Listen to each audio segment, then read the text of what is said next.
This video is about how to add images to a PowerPoint presentation, and this also works in Microsoft Word. For this one, I have my text on the screen the way that I want it written, and there's a couple of different ways I can add images. One of them is through the designer. So if I were to click on designer, it will give me some options that do show a fault. I would probably use this one, and this would count as having an image because there's a fault line going through there and big cracks in here.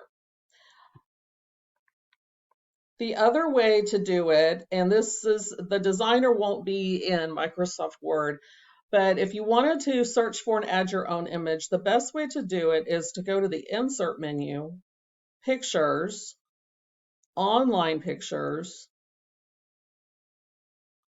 and then search for it. So you see I have several images that come up. You want to make sure this box Creative Commons only is checked. That makes sure that you have copyright friendly images and don't need permission from the photographer or creator of that image.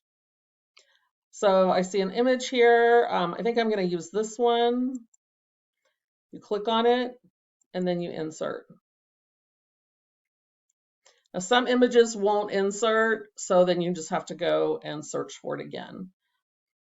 Okay, then I can resize it. I can also use this designer, and it will place the picture in an attractive way, so I can do that. And another thing that you'll notice that happens is it will put this tag down here. This is like a source citation. It's like this photo by unknown author is licensed under, and if it has that CC designation, that means it's a licensed photo. But this is how you would cite your photo in your PowerPoint presentation. So again, you can use the designer in combination with the image, or you don't have to use the designer at all, and you can place the image where you want. Have fun.